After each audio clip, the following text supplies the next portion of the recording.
نحمده ونصلي ونسلم على رسوله الكريم اما بعد فاعوذ بالله من الشيطان الرجيم بسم الله الرحمن الرحيم اذ قال ربك للملائكة اني جاعل في الارض خليفة صدق الله مولانا العظيم وصدق رسوله النبي الامين المكين الكريم ونحن على ذلك لمن الشاهدين والشاكرين والذاكرين والحمد لله رب العالمین۔ بعد توحید کے متوالوں، شمع رسالت کے پروانوں، غوث و خواجہ و رضا کے دیوانوں، آئیے کچھ سننے اور سنانے سے پہلے ہم اور آپ عقیدت و محبت کے ساتھ حضور سرور کائنات، فخر موجودات، بے کسوں کے کس، بے بسوں کے بس، خسرو خوباں، سیاح لامکاں، مالک ہر انس و جان، ساری کائنات کے مرکز عقیدت جناب احمد مجتبیٰ محمد مصطفیٰ صلی اللہ تعالی علیہ وسلم کی بارگاہ بے کس پناہ میں درود شریف کا ہدیہ نچھاور کر بلند آواز سے پڑھیں اللہم صلی علی سیدنا و مولانا محمد معدن الجود والکرم وآلہ وصحابہ وبارک وسلم صلاۃ و سلام علیک یا رسول اللہ صلی اللہ تعالی علیہ وسلم۔ عزیز ساتھیوں، محرم الحرام کا یہ مہینہ اور ہمارا اسلامی نیا سال ہے۔ 1441 ختم اور ہم اور آپ 1442 کے اندر داخل ہو چکے ہیں، اور ہماری زندگی کی سانسیں اسی طریقے سے جو ہے چل رہی ہیں۔ اللہ رب العزت کی بارگاہ میں دعا ہے کہ مولا تبارک و تعالی آج ہمارا یہ محرم الحرام کا دوسرا پروگرام ہے، اور آج جو ہے تیسری تاریخ میں ہم داخل ہو چکے، کل 3 محرم ہے۔ تو جیسا کہ کل میں نے آپ کو بتایا تھا کہ اللہ رب العزت کی شان کیا ہے، اللہ تعالیٰ کے تعلق سے ہمارا عقیدہ کیسا ہونا چاہیے، اور مولا تبارک و تعالی کس طریقے سے بندوں کی خبر گیری رکھتا ہے، ہر چیز پر کس طریقے سے وہ خبردار ہیں۔ آواز تھوڑا سا بڑھانا۔ تو میرے دوستو، میں نے عرض کیا تھا کہ آج کے دن انبیاء کرام کے تعلق سے کچھ باتیں آپ کے گوش گزار کرنے کی کوشش کروں گا۔ میں نے ابھی جس آیت کریمہ کی تلاوت کرنے کا شرف حاصل کیا، اللہ تبارک و تعالی ارشاد فرماتا ہے اذ قال ربک للملائکۃ انی جاعل فی الارض خلیفہ۔ یاد کرو جب تمہارے رب نے، تمہارے پروردگار عالم نے فرشتوں کی جماعت سے کہا تھا کہ اے میرے فرشتوں، میں دنیا میں اپنا خلیفہ، اپنا نائب بھیجنے والا ہوں۔ تو فرشتوں نے کہا تھا کیا ہم تسبیح و تحلیل کے لیے کافی نہیں؟ میرے عزیز ساتھیوں، اللہ تبارک و تعالی نے ارشاد فرمایا کہ اے میرے فرشتوں، جو میں جانتا ہوں وہ تم نہیں جانتے۔ دوستان محترم، اللہ تبارک و تعالی نے دنیا میں سب سے پہلے انسان حضرت آدم علیہ السلام کو مبعوث فرمایا، جن سے آج ساری دنیا میں جو انسان نظر آتے ہیں، چاہے ہم ہیں، چاہے آپ ہیں، چاہے بچے ہیں، چاہے آنے والے جتنے بھی لوگ یا گزرے جتنے بھی لوگ ہیں، یہ سب کے سب حضرت آدم علیہ السلام ہی کی اولاد ہیں، انہی کی اولاد ہیں۔ اور میرے عزیز ساتھیوں، میرے پیر و مرشد حضور تاج الشریعہ علیہ الرحمہ ارشاد فرماتے ہیں مصطفیٰ ذات یکتا یا آپ ہیں، یک نے جس کو یک بنایا آپ ہیں۔ آب و گل میں نور کی پہلی کرن، آب و گل میں نور کی پہلی کرن، جانے آدم جانے حوا آپ ہیں۔ حضور تاج الشریعہ علیہ الرحمہ نے صرف ایسے ہی نہیں کہہ دیا، بلکہ حدیث پاک کے اندر ہے کہ جب اللہ تبارک و تعالی نے حکم ارشاد فرمایا کہ حضرت آدم علیہ السلام کا پتلا تیار کیا جائے، تو اللہ تبارک و تعالیٰ کے حکم سے فرشتے جگہوں پر دنیا میں آئے اور کئی زمین سے جو ہے کچھ مٹی اٹھائیں اور جو ہے اسے گوندھا گیا، باندھا گیا، اور باندھنے کے بعد اس پر پانی ڈالا گیا اور مسلسل 40 دن تک اس پر پانی برسایا گیا۔ کتنے دنوں تک؟ 40 دنوں تک اس پر پانی برسایا گیا۔ آپ کی توجہ ادھر رکھیں، اس میں سے 39 دن مصیبت کا پانی تھا اور 1 دن صرف جو ہے خوشی کا پانی تھا۔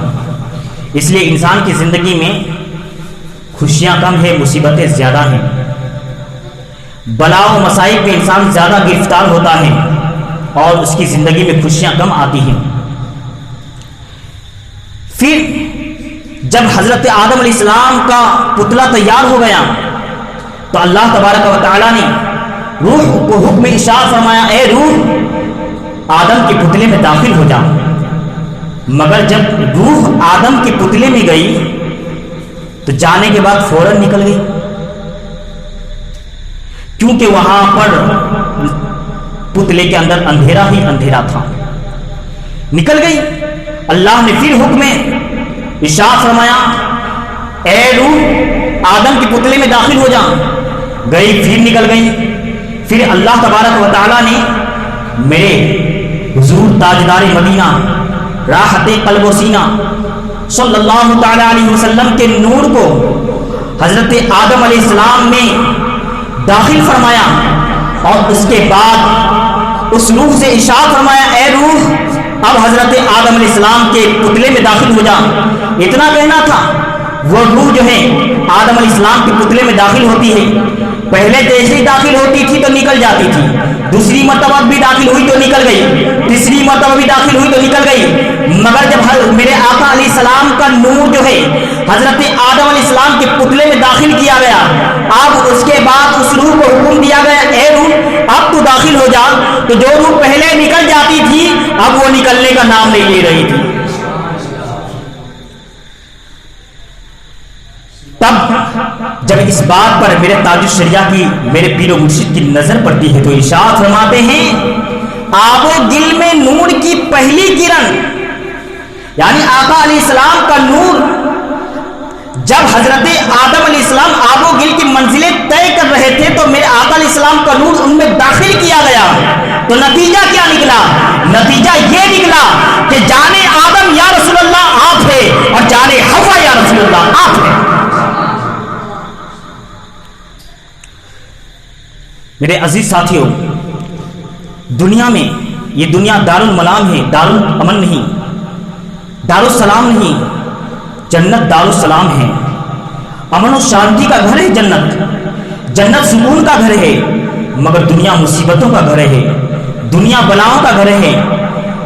پھر آخر کار اللہ تبارک و تعالی نے حضرت حوا رضی اللہ تعالیٰ عنہا کو بھی پیدا فرمایا حضرت آدم علیہ السلام کی بائیں پسلی سے، اور پھر دونوں کا عقد کر دیا گیا اور دونوں کو حکم دے دیا گیا کہ تم اور تمہاری بیوی اے آدم جنت میں رہو، جو چاہو کھاؤ، مگر ایک درخت کے قریب نہ مت جانا۔ مگر شیطان جو فرشتوں کا استاد رہ چکا تھا، اسے اللہ تبارک و تعالیٰ نے جب تمام فرشتوں کو حکم دیا گیا تھا، اے پیارے فرشتوں حضرت آدم علیہ السلام کو سجدہ کرو، تو سب نے سجدہ کیا تھا، مگر فرشتے نے انکار کر دیا تھا کہ میں نہیں سجدہ کروں گا، کیونکہ آدم علیہ السلام مٹی سے پیدا کیے گئے ہیں اور میں تو آگ سے پیدا کیا گیا ہوں۔ یعنی آگ جب جلائی جاتی ہے تو اوپر اٹھتی ہے اور مٹی کو اوپر سے بھی پھینکو تو نیچے جاتی ہے۔ یعنی اس کے ذہن و فکر کے اندر یہ تھا کہ میں بڑا اور آدم چھوٹے، میں بڑا آدم چھوٹے، یعنی بڑا کیسے چھوٹوں کے سامنے جھک سکتا تھا، جھک سکتا ہے۔ یعنی اس کی کھوپڑی کے اندر یہی بات چل رہی تھی، مگر اس کی نظروں میں یہ نہیں آیا کہ حکم کس کا ہو رہا ہے، حکم پروردگار عالم کا ہو رہا ہے، حکم رب العزت کا حکم ہو رہا ہے۔ اللہ رب العزت کا حکم جب فرشتوں نے سنا تو یہ نہیں دیکھا کہ آدم کس سے پیدا ہوئے اور ہم کس سے پیدا ہوئے، یہ نہیں دیکھا، بلکہ مولا نے حکم دیا ہے تو ہم سجدے میں گر جائیں گے، تمام فرشتے سجدوں میں۔ مگر اس نے یہ سوچا، یعنی اس نے بے عزتی کی، بے ادبی کی، اتنا بڑا عالم، اتنا بڑا اسکالر، اتنا بڑا جو ہے جانکار، جو فرشتوں کا استاد رہ چکا تھا مگر اس کا علم کوئی کام نہیں آیا، اس کی یہ جانکاری کوئی کام نہیں آئی، اس لیے کہ اس کے اندر ادب نہیں تھا۔ تو جس کے اندر ادب نہیں ہوتا ہے وہ ایسے ہی ذلیل و خوار پھرتا ہے۔ اس لیے ادب جو ہے بڑی چیز ہے۔ ہمارے بزرگان دین اسلاف کرام ادب کے بارے میں زیادہ تعلیم دیا کرتے تھے، اس لیے ادب کا ہمیشہ خیال کیا کریں۔ آپ کے ماں باپ ہیں، آپ اپنے ماں باپ کا ادب و احترام کیجیے، آپ کے بزرگان دین ہیں ان کا ادب و احترام کریں، آپ کے بھائی اور رشتے دار آپ کی بہنیں ہیں ان کا جو ہے ادب و احترام کریں، آپ کے اساتذہ ہیں ان کا آپ ادب و احترام کریں، کیونکہ ادب سے انسان کی عزت بلند ہوا کرتی ہے۔ کیونکہ تبذ من تشاء و تذل من تشاء، وہ اللہ رب العزت کی ذات ہے، جسے چاہے ذلیل کر دے اور جسے چاہے عزت عطا فرما دے۔ وہ مولا اگر جسے ذلیل کرنا چاہے تو دنیا کا کوئی انسان اسے عزت نہیں دے سکتا، اور اگر اللہ کسی کو عزت دینا چاہے تو دنیا کے سارے لوگ مل کر بھی اسے ذلیل نہیں کر سکتے۔ میرے عزیز ساتھیوں، ادب بہت بڑی دولت ہے۔ حضرت آدم علیہ السلام کو بہکانے کے لیے شیطان جنت میں پہنچ گیا۔ شیطان جو ہے سانپ اور موڑ کی مدد سے جنت میں پہنچنے کے بعد ایک بوڑھے شخص کی شکل اختیار کر کے پہنچا، کہا آپ جانتے ہو کہ آپ کو اس پودے سے کیوں روکا گیا؟ کیا اللہ بہتر جانتا ہے۔ تو شیطان بہکانے لگا کہ آپ کو جنت میں اس پودے سے اس لیے روکا گیا، اس لیے منع کیا گیا کہ اگر آپ اس پودے کو کھا لو گے نا تو ہمیشہ کے لیے جنت میں ہی رہو گے۔ اور اللہ یہ نہیں چاہتا، بلکہ اللہ آپ کو دنیا میں بھیجے گا، اس لیے تم اس درخت کو اور اس پودے کو کھا لو تاکہ ہمیشہ ہمیشہ جنت میں رہو۔ تو حضرت آدم علیہ السلام اس کے بہکاوے میں نہیں آئے۔ عورتیں تھوڑی رحم اور نازک ہوا کرتی ہے، وہ بہکاوے میں آ گئی اور کھا لیا۔ حضرت آدم علیہ السلام نے بھی اس پودے کو کھا لیا۔ پھر اللہ کا حکم ہوا کہ اب جو ہے جنت سے تم اور تمہاری بیوی نکل جائیں۔ حضرت آدم علیہ السلام کو اور حضرت حوا رضی اللہ تعالی عنہا دونوں کو جو ہے جنت سے زمین پر اتارا گیا۔ جب زمین پر حضرت آدم علیہ السلام اتر رہے تھے تو بسم اللہ الرحمن الرحیم، بسم اللہ الرحمن الرحیم، بسم اللہ الرحمن الرحیم کا ورد ان کی زبان پر تھا۔ حضرت جبریل علیہ السلام نے ان کے زبان سے جب یہ کلمات سنے، بسم اللہ الرحمن الرحیم، بسم اللہ الرحمن الرحیم، تو اس کے بعد کہتے ہیں اے آدم آپ گھبرائیں نہیں، جس رب کا نام تم لے رہے ہو وہ مولا بڑا کریم ہے، وہ بڑا رحیم ہے، وہ ضرور آپ پر کرم فرمائے گا۔ حضرت آدم علیہ السلام سے رخصت ہو کر حضرت جبریل امین رب کی بارگاہ میں جاتے ہیں، عرض کرتے ہیں مولا، حضرت آدم علیہ السلام وہ آپ کو رحمان اور رحیم کہہ کے پکار رہے ہیں، رحمان اور رحیم کر کے پکار رہے ہیں، اور انہیں یہ عتاب دیا جا رہا ہے۔ اللہ تبارک و تعالیٰ نے ارشاد فرمایا جبریل میری رحمت بہت بڑی ہے، میری رحمت بہت بڑی ہے، اگر میں آدم علیہ السلام کو ابھی اپنی رحمت عطا کر دوں گا تو اس سے فائدہ صرف حضرت آدم اور حضرت حوا کو ہی ہوگا۔ اے جبریل تھوڑا انتظار کر لو، قیامت تو آ جانے دو، قیامت کے دن اپنی رحمت سے ان کے صدقے میں کئی گناہگاروں کو جہنم سے نکال کر جنت کا پروانہ عطا کر دوں گا۔ تو یہ مطلب تھا۔ اور علامہ بحر الرائق ارشاد فرماتے ہیں کہ حضرت آدم علیہ السلام کو جنت سے اس لیے نکالا گیا تاکہ وہ دنیا میں آ کر اس عشق و محبت کا مزہ چکھ سکے۔ یعنی جنت سکون کا گھر ہے، جنت دار السلام سلامتی کا گھر ہے، امن و شانتی کا گھر ہے، اور دنیا مصیبتوں کا گھر ہے۔ دنیا کے اندر انسانوں کی آزمائش ہوتی ہے، دنیا کے اندر جو ہے انسانوں کا امتحان لیا جاتا ہے۔ اس لیے اللہ تبارک و تعالیٰ نے آدم علیہ السلام کو دنیا میں بھیجا تاکہ انہیں عشق اور محبت کا مزہ جو ہے چکھایا جائے۔ میرے عزیز ساتھیوں، ابھی حضرت آدم علیہ السلام جنت سے نکلے تھے کہ حضرت جبریل کیسے نکلے تھے کہ اپنے ہاتھ میں اپنی بیوی حضرت حوا رضی اللہ تعالیٰ عنہا کا ہاتھ تھامے ہوئے جنت سے اترے تھے، مگر جیسے ہی زمین پر پہنچے تو اللہ تبارک و تعالیٰ کے حکم سے حضرت جبریل حاضر ہو گئے۔ کہا اللہ تبارک و تعالیٰ کا حکم ہو رہا ہے اے آدم تمہیں اور